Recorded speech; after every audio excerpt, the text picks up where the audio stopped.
بسم اللہ الرحمن الرحیم۔ الحمد للہ رب العالمین، والصلاة والسلام علی سید الانبیاء والمرسلین، سیدنا و نبینا و مولانا محمد وعلی آلہ و اصحابہ اجمعین۔ اما بعد فقد قال النبی صلی اللہ علیہ وسلم: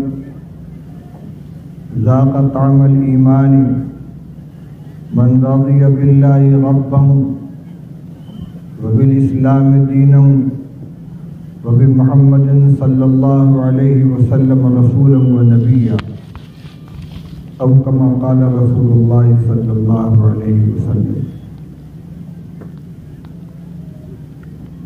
محترم علماء کرام، اکابر ملت، نوجوان بھائی اور عزیز بچوں، جس عظیم مقصد کو لے کر آپ حضرات یہاں جمع ہیں اور آل انڈیا دینی تعلیمی بورڈ کی طرف سے جو پیغام آپ تک پہنچایا جانا چاہیے تھا، ابھی فاضل گرامی حضرت مولانا مفتی سید سلمان صاحب منصور پوری جی مجدوم کا جو بیان چل رہا تھا، میرا جی چاہتا تھا کہ یہی سلسلہ آگے تک جاری رہے۔ جو احساس ذمہ داری وہ آپ میں پیدا کرنا چاہتے ہیں اور جس کی ہم سب کو ضرورت ہے،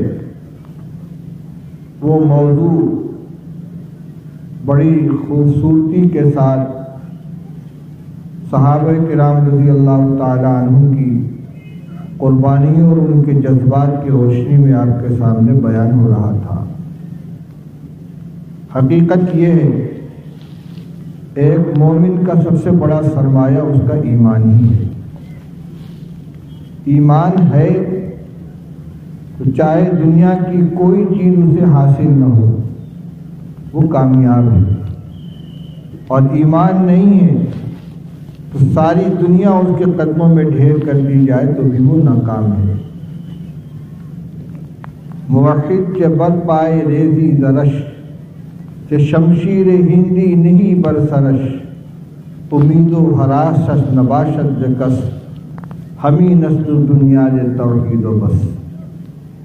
فرماتے ہیں ایک موحد کا معاملہ کیا ہے، ایک اللہ کو ماننے والے کا معاملہ کیا ہے؟ فرماتے ہیں موحد کے در پائے ریزی زرش، ساری دنیا کی دولت لا کر اس کے قدموں پر ڈال دو، کہ شمشیر ہندی نہیں برسرش، چاہے تیز دھاردار تلوار اس کے سر پر رکھ دو، امید و حراست نہ باشد کس، نہ اس کو کسی سے کوئی خوف ہوگا نہ کسی سے کوئی لالچ ہوگی۔ ہمیں نسل بنیاد توحید و بس، حقیقت میں توحید کی بنیاد یہی ہے۔ جب ہم لا الہ الا اللہ محمد الرسول اللہ کا کلمہ پڑھتے ہیں جو ہمارے ایمان کی بنیاد ہے، تو لا الہ الا اللہ کا صرف یہی مطلب نہیں ہوتا کہ اللہ کے علاوہ کوئی عبادت کے لائق نہیں ہے، بلکہ اللہ اپنی صفات کے ساتھ الہ، تمام صفات کے ساتھ ہے۔ وہی پیدا کرنے والا ہے، وہی موت و حیات کا مالک ہے، وہی عزت و ذلت کا مالک ہے، وہی روزی دینے والا ہے، تمام دنیا کی طاقتیں اس کے ہاتھ میں ہیں۔ لا الہ الا اللہ کا معنی صرف یہ نہیں ہے کہ اللہ کے علاوہ کوئی معبود نہیں ہے، بلکہ ہم اس کا اقرار کرتے ہیں کہ اللہ کے علاوہ کسی کے قبضہ قدرت میں کچھ نہیں ہے۔ جسے وہ عزت دینا چاہے اسے کوئی ذلیل نہیں کر سکتا، اور جسے وہ ذلیل کرنا چاہے اسے کوئی عزت نہیں دے سکتا۔ جسے وہ سربلندی عطا فرمائے اسے کوئی پست نہیں کر سکتا، اور جس کو پست کرنے کا فیصلہ کر لے اسے کوئی اٹھا نہیں سکتا۔ تولج اللیل فی النہار وتولج النہار فی اللیل وتعز من تشاء وتذل من تشاء، تو جسے چاہے عزت دے، جسے چاہے ذلت دے۔ تولج اللیل فی النہار وتولج النہار فی اللیل، تو ہی دن میں رات کو داخل کرتا ہے، تو ہی رات میں دن کو داخل کرتا ہے۔ وترزق من تشاء بغیر حساب، جسے تو چاہے بے حساب روزی عطا فرماتا ہے۔ یہ یقین ہمارے دل کی گہرائی کے اندر اتر جائے اور اس پورے معنی کے ساتھ ہم لا الہ الا اللہ کے اوپر ایمان رکھیں۔ اسی ایمان کے اوپر دین و دنیا کی ساری کامیابی کا دار و مدار ہے، اور ہر قدم پر اس کا جائزہ لیتے رہیں کہ ہمارا ایمان ہم سے کیا تقاضا کرتا ہے، ہم اس تقاضے کے مطابق زندگی گزار رہے ہیں یا نہیں۔ حضرت نبی اکرم صلی اللہ علیہ وسلم کی خدمت میں ایک صحابی حاضر ہوئے اور کہنے لگے، یا رسول اللہ، مجھے اسلام کے اندر کوئی مختصر سی بات بتا دیجئے جس کے بعد مجھے پھر کسی سے کچھ پوچھنے کی ضرورت باقی نہ رہے، بس اس ایک بات کو پکڑ لوں اور اس کے اوپر عمل کر لوں۔ آپ نے ارشاد فرمایا، قل آمنت باللہ ثم استقم، تم یوں کہہ دو کہ میں اللہ پر ایمان لے آیا، پھر اسی پر جم جاؤ۔ جم جانے کا مطلب کیا ہوا؟ نہ تو کوئی تمہارے ایمان کو متزلزل کر سکے، نہ کوئی خوف، نہ کوئی لالچ، اور پھر اس اقرار کا جو تقاضا ہے، اللہ پر ایمان لانے کا جو مطلب ہے، جو اس کا تقاضا ہے، ہر قدم پر اس کا جائزہ لیتے رہو کہ میں اسی راستے پر چل رہا ہوں یا نہیں۔ میں نے خطبے کے بعد ایک حدیث پاک آپ کو سنائی ہے۔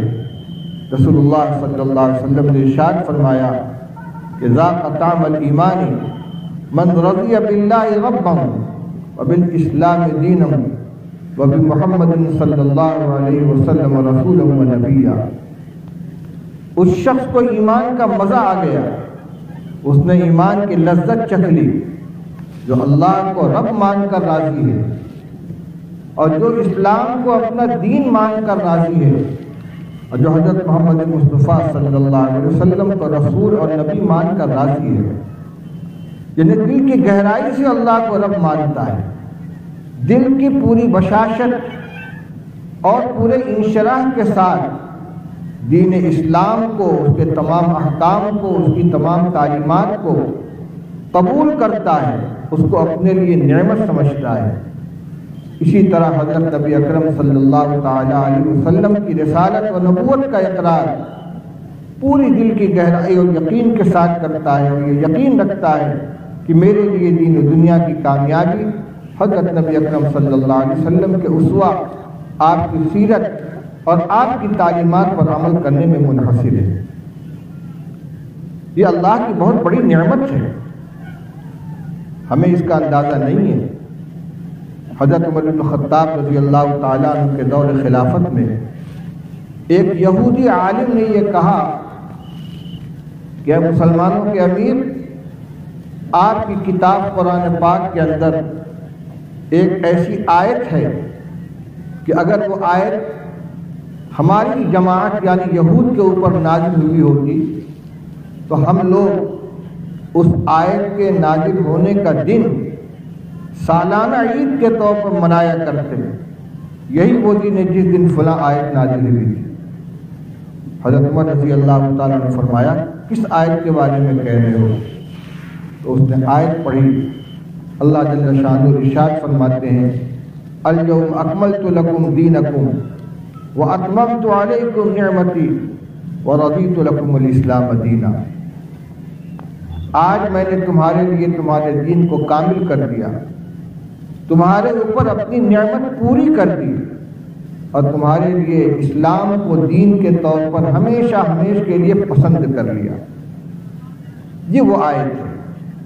یہودی عالم کہتا ہے کہ اتنا بڑا انعام ہے اللہ کی طرف سے اس امت کے اوپر، اتنی بڑی نعمت اس آیت کے ذریعے عطا کی گئی ہے کہ اگر ہماری امت پر یہ آیت نازل ہوگی تو ہم اس کو سالانہ عید کے طور پر منایا کرتے ہیں۔ وہ یہ بھی کہنا چاہتا ہے کہ آپ لوگوں کو اس آیت کی اہمیت کا اندازہ نہیں ہے۔ حضرت عمر رضی اللہ تعالیٰ نے اس کو جواب دیا، فرمایا میں جانتا ہوں کہ یہ آیت کب اتری۔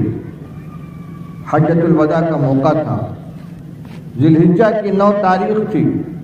سرکار دو عالم صلی اللہ علیہ وسلم میدان عرفات میں جبل رحمت کے دامن میں وقوف فرما رہے تھے، اپنی اونٹنی کے اوپر سوار تھے۔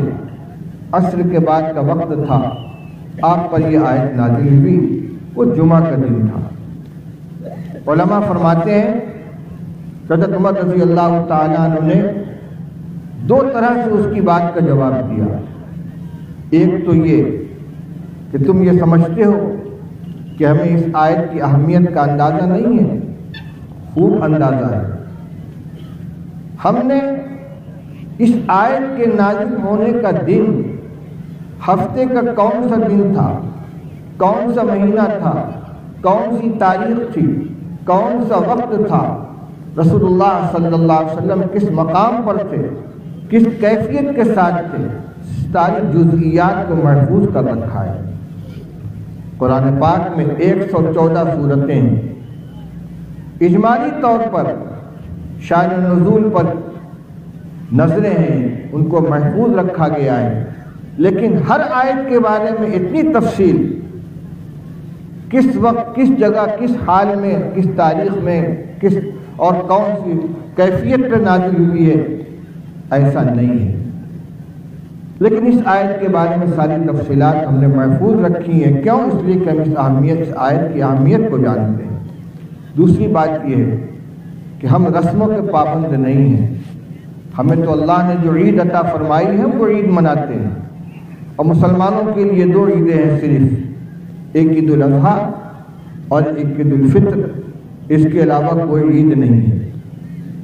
اللہ جل شانہ نے خود اس آیت کو نازل فرمانے کے لیے 2 عیدوں کا انتخاب فرمایا، ایک جمعہ کا دن جو ہفتے کی عید ہے، اور ایک عرفات کا اجتماع جو مسلمانوں کا سب سے بڑا خالص ایمانی اجتماع ہوتا ہے۔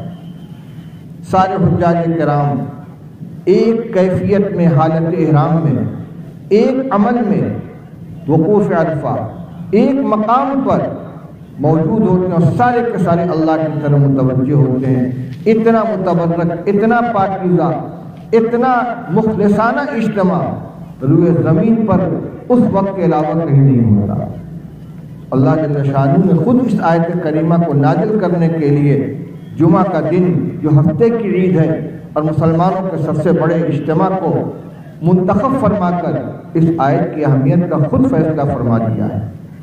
میرے بھائیوں، آخر اس آیت کریمہ میں ہے کیا جس کو ایک غیر مسلم، ایک یہودی اتنی اہمیت دے رہا ہے، اور حضرت عمر رضی اللہ تعالیٰ عنہ اپنے ارشاد گرامی کے ذریعے اس کی اہمیت پر مہر تصدیق ثبت کر رہے ہیں؟ وہ بات یہی ہے کہ اللہ جل شانہ نے اس آیت کریمہ کے ذریعے اس امت کو یہ بتلایا ہے کہ آج ہم نے دین کی تکمیل کر دی۔ اسلام کی 5 بنیادیں ہیں، شہادت لا الہ الا اللہ وان محمد رسول اللہ، کلمہ شہادت کا اقرار، نماز کا قائم کرنا، زکوٰۃ کا ادا کرنا، روزہ رکھنا اور حج ادا کرنا۔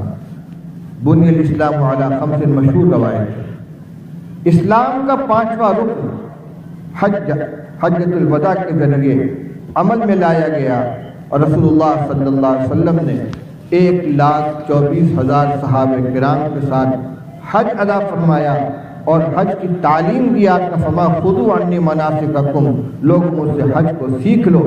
اس طرح اسلام کی تکمیل ہوئی ہے، اور مفسرین فرماتے ہیں کہ احکام سے متعلق کوئی آیت حجۃ الوداع کے بعد نازل نہیں ہوئی ہے۔ حجۃ الوداع سے واپس ہونے کے بعد رسول اللہ صلی اللہ علیہ وسلم کی علالت کا دور شروع ہو گیا، اور چند مہینوں کے بعد ربیع الاول میں آپ کا انتقال ہو گیا۔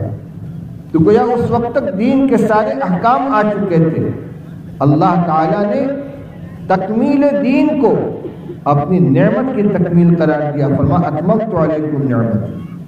یہ تو اللہ کی بہت سی نعمتیں، بے شمار نعمتیں ہیں۔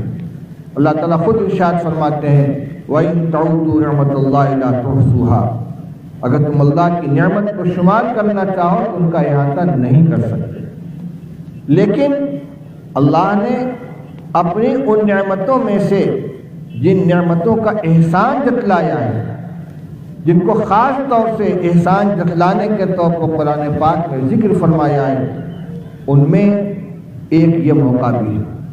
ایک رسول اللہ صلی اللہ علیہ وسلم کی بعثت کو اللہ نے اپنی نعمت کے اظہار کے طور پر بیان فرمایا، لقد من اللہ علی المؤمنین اذ بعث فیہم رسولا منہم یتلو علیہم آیاتہ، اللہ نے احسان فرمایا ایمان والوں کے اوپر کہ ان کے اندر انہی میں سے ایک رسول کو بھیجا۔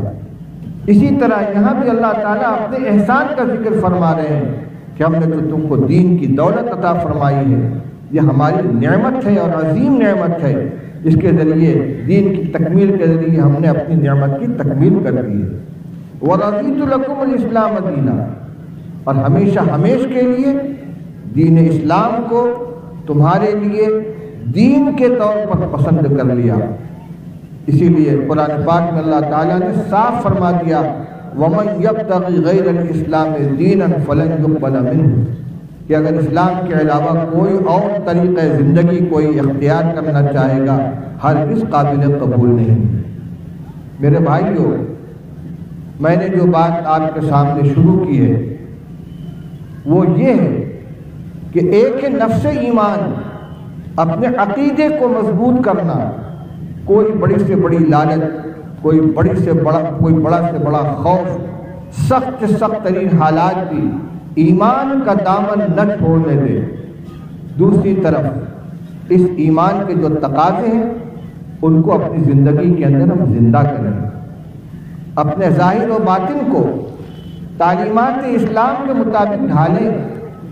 آل انڈیا دینی تعلیمی بورڈ کے ذریعے جو تعلیم کا مشن چلایا جا رہا ہے، گاؤں گاؤں مکاتب قائم کیے جا رہے ہیں، مدارس کے نظام کو درست کیا جا رہا ہے، ہر کلمہ گو کو تعلیم کے آراستہ کرنے کی مہم چلائی جا رہی ہے، سرپرستوں کو اس کی طرف متوجہ کیا جا رہا ہے۔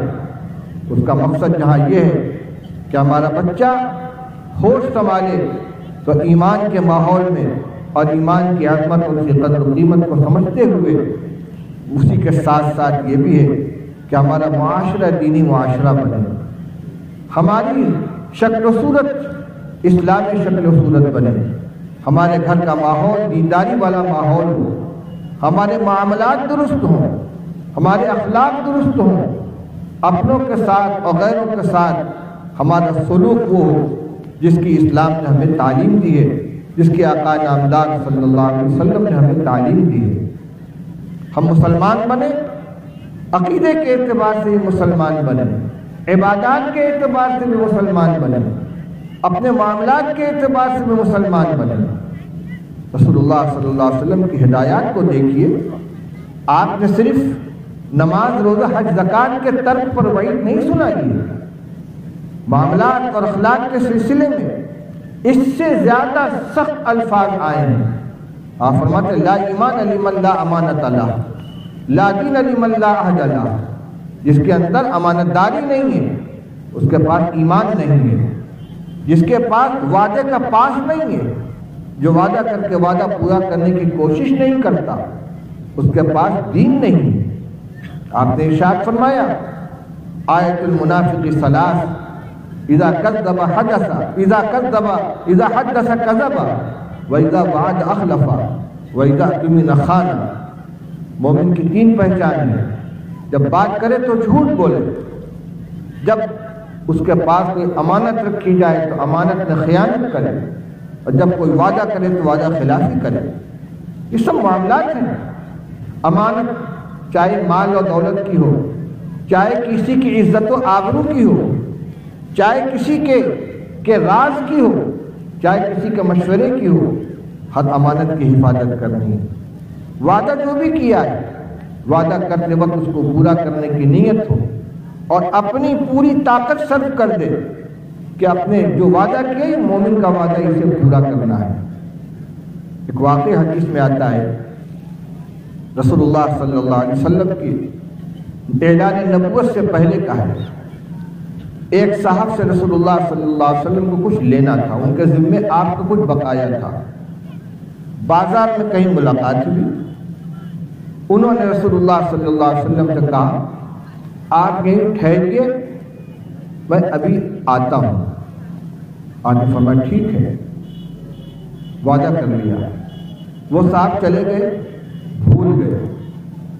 3 دن بعد انہیں یاد آیا کہ صادق الامین محمد ابن عبداللہ ابن عبد المطلب سے میں نے وعدہ کیا تھا، ابھی آپ محمد رسول اللہ کی حیثیت سے آپ کا اعلان نہیں ہوا تھا۔ 3 دن کے بعد وہ آئے تو رسول اللہ صلی اللہ علیہ وسلم وہیں کھڑے ہوئے تھے۔ مشکات شریف کی روایت ہے، آپ نے ان سے صرف اتنا فرمایا انا ہنا منذ 30 انتظرک، میں 3 دن سے تمہارا یہاں انتظار کر رہا ہوں۔ یہ انتظار کس چیز کا تھا؟ آپ نے وعدہ فرما دیا کہ ٹھیک ہے میں تمہارا انتظار کروں گا۔ آج ہم 5 منٹ کا بھی انتظار نہیں کر سکتے، وعدے کی ہمارے نزدیک کوئی حیثیت نہیں ہے، یہ سب ایمان کے تقاضے ہیں۔ آپ فرماتے مومن کی منافق کی پہچان یہ ہے کہ جب بات کرے تو جھوٹ بولے۔ آج صبح سے شام تک ہم دیکھیں ہماری گفتگو میں کتنا سچ ہوتا ہے، کتنا جھوٹ ہوتا ہے۔ آپ فرماتے ہیں واللہ لا یؤمن واللہ لا یؤمن واللہ لا یؤمن، قیل من یا رسول اللہ، قال من لا یامن جاہ بوائقہ، وہ شخص مومن نہیں ہے، وہ شخص مومن نہیں ہے، وہ شخص مومن نہیں ہے۔ صحابہ نے پوچھا کون یا رسول اللہ؟ فرمایا جس کا پڑوسی اس کی ایذا سے محفوظ نہ ہو۔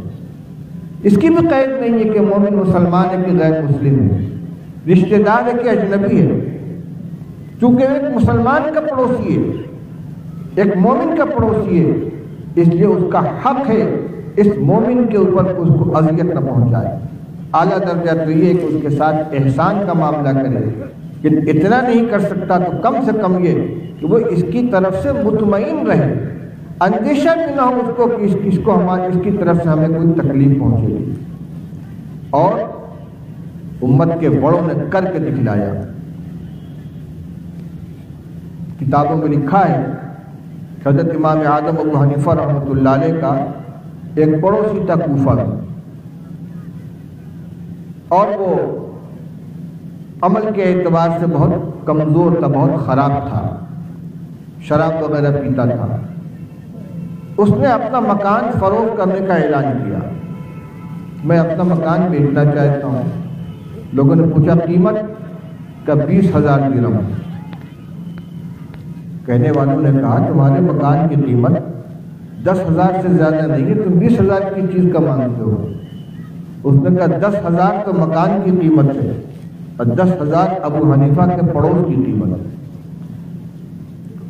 یہ مکان ابو حنیفہ کے پڑوس میں ہے، جب میں اسے چھوڑ کر جاؤں گا تو میں مکان کے ساتھ ساتھ ان کے پڑوس کی نعمت سے بھی محروم ہو جاؤں گا، اور جو شخص اس میں آ کر بسے گا اسے مکان بھی ملے گا، ابو حنیفہ کا پڑوس بھی ملے گا۔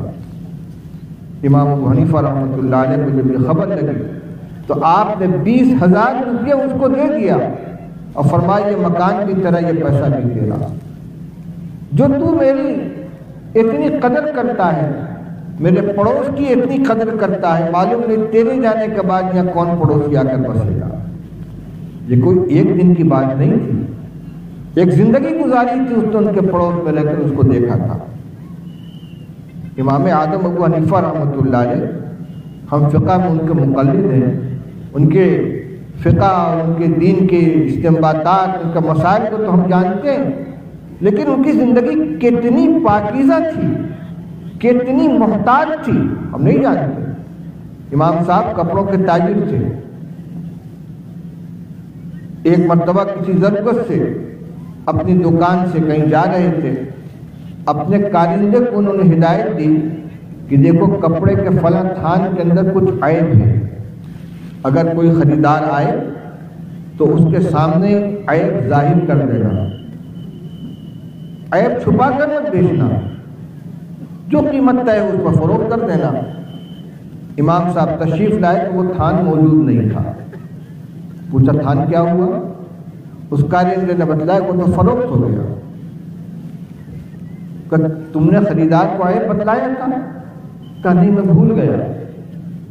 کہ کون تھا جس نے خریدا؟ وہ تو پہچانتا بھی نہیں. امام صاحب نے اس دن کی پوری آمدنی اٹھا کر صدقہ کر دی. حالانکہ اس عیب کی وجہ سے قیمت میں کچھ کمی آئی ہوگی، اتنا نکال کے صدقہ کر دیتے، یا وہ رقم اٹھا کے رکھ دیتے کہ وہ آدمی نظر آئے گا تو اس کو واپس کر دیا جائے گا.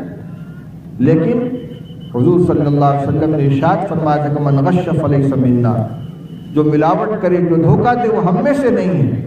ان کی نگاہوں کے سامنے یہ ارشاد تھا. یہ عمل ہمارے کارندے کے ذریعے ہوا ہے. آقا نے یہ فرمایا ہے فوراً اس دن کی پوری آمدنی اٹھا کر صدقہ کرے.